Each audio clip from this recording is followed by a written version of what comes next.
History of Jammu, history of Jammu.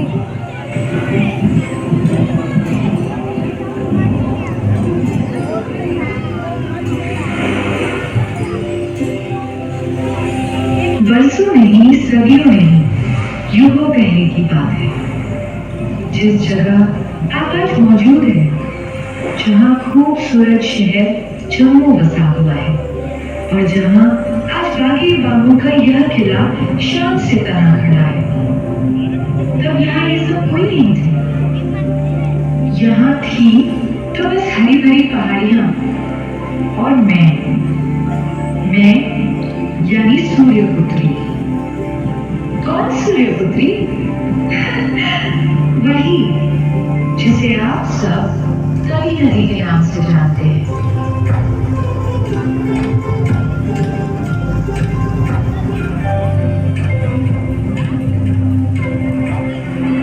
मेरा जन्म हुआ कपलाश कुंड से, जिसमें सदा चमकते सूर्य को लोग मेरा पिता कहते हैं। वैसे कौन कन्या अपना मायका छोड़ना चाहती है? मैं भी नहीं चाहती थी। पर एक दिन देवता जैसे राजा पैड मेरे पास आए। राजा मुझसे बोले कि उनके बीमार पिता के इलाज के लिए उन्हें मेरा जल चाहिए। अब रोज कपलाश कुंड तक आकर बीमार बूढ़े पिता के स्नान के लिए मेरा जल ले जाना तो संभव नहीं था ना। तो मैंने ही कुछ सोचा, फिर मुझसे रुका ना गया। मैं उनके पीछे चल पड़ी।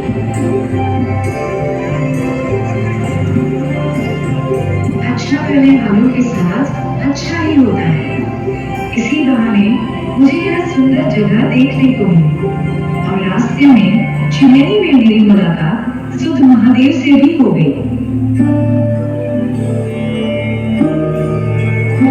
उस समय तक शिवालिक पहाड़ियों में स्थित इस जगह का कोई नाम नहीं था। हाँ, इसकी पहचान जरूर थी। यहाँ की हरी भरी पहाड़ियों पर उगी नरम मुलायम घास और मेरे जल की तासीर से खींचे तमाम चरवाहे दूर दूर से यहाँ अपनी भेड़ें चराने आया करते थे। तभी एक दिन सूर्यवंशी राजा जम्बूलोचन इधर से गुजरे। इस इलाके की सुंदरता से मोहित होकर वो थोड़ी देर को यहीं आराम करने लगे। जरा दूर पर सफेद चादर ओढ़े ऊंचा हिमालय, पास में हरी चुनरी पहने पहाड़ियां और नीचे कल बहती नीली नदी। जैसे ये नजारा काफी न था कि तभी राजा जम्बूलोचन ने करीब के एक तालाब पर जो देखा, वह दृश्य एकदम अद्भुत था। राजा जम्बूलोचन को ये नजारा छू गया। जिस जगह एक बाघ और बकरी साथ पानी पी सकते हैं, जहाँ एक शेर भी एक भेड़ को मारने से बख्श देता हो, जहाँ एक मेमना शेर से न डरता हो, वहीं मुझे अपनी राजधानी बनानी चाहिए।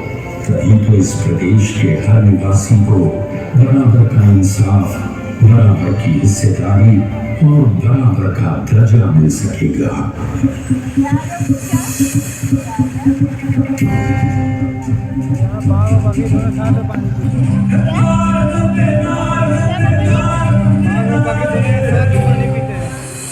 और यूं पड़ी जम्मू यानी जम्मू की बुनियाद। राजा जम्बूलोचन के भाई बाबूलोचन ने भी अपने गांव की राह पर चलते हुए मेरे दूसरे तट पर एक और नगर और तोप की नींव रखी और इस तरह यहाँ एक गढ़ की तामीर शुरू हुई, इस बाबूलोचन के किले की।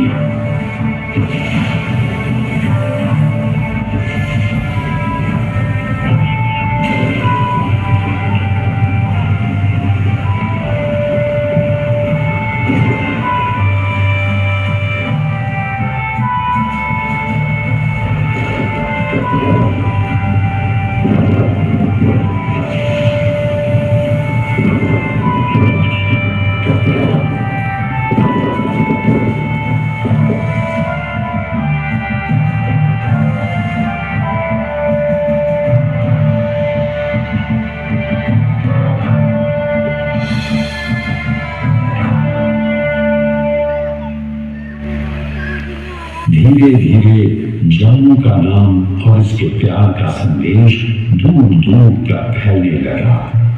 वैसे इतिहासकार तो ये भी कहते हैं कि सिंधु सरस्वती सभ्यता के दिनों से ही ये इलाका बसा हुआ था, जिसके निशान आज भी मांडा और अखनूर में मौजूद हैं।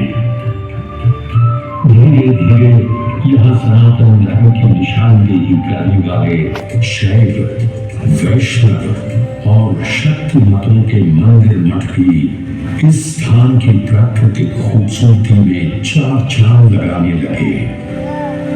इसी तरह लगभग गौतम बुद्ध के समय से ही यहाँ बौद्ध मत ने भी अपनी जड़ें जमा दी थी, यानी कि मध्य जनपद और अमरन यानी अखनूर में।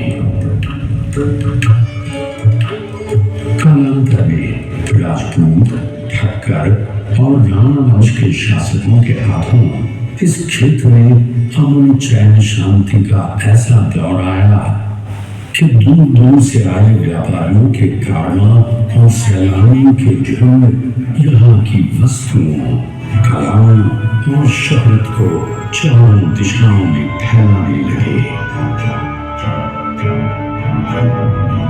इतिहास बताता है कि धीरे धीरे यहाँ के राजाओं ने जम्मू प्रदेश को छोटी छोटी रियासतों में बांटकर नगर नगर कोटों को बसाया और उनको भारतीय नगर शैली वास्तुकला में निर्मित मंदिरों, महलों, हवेलियों तथा तालाबों से सुसज्जित किया। 16वीं सदी में राजा अवतार देव ने इस इलाके को अपनी राजधानी बना लिया और फिर राजा ध्रुवदेव के हाथों शुरुआत हुई जम्मू जामवाल राजवंश की। अब तो जम्मू मंदिरों, मज़ारों, सूफियों, महंतों का पवित्र स्थान बनने लगा। पर सबसे बहुत ऊंचा स्थान हमेशा से रहा बागे वाली माता महाकाली का। लोक विश्वास के अनुसार जिनकी प्रतिमा को आखिरी सदी में और अयोध्या से यहाँ लाकर स्थापित किया गया था। साथ ही महान महात्म्य रहा है पास ही कटरा में त्रिपुर पर बसी माता श्री वैष्णो देवी का।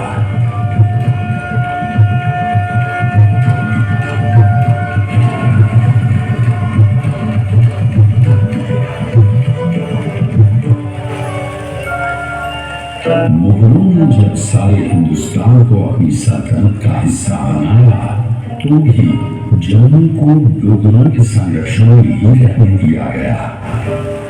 मध्य 8वीं सदी में राजा रणजीत देव के वक्त में जम्मू की डोगरा रियासत फलने फूलने लगी और उन्होंने तब ही मुबारक मंडी के महलों की नींव रखी।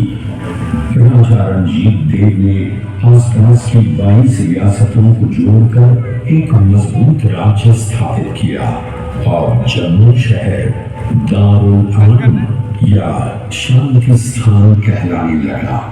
और यहाँ शांति पाने और अमन के साथ काम करने के लिए हर मजहब के लोग आने और बसने लगे। जब मुगलों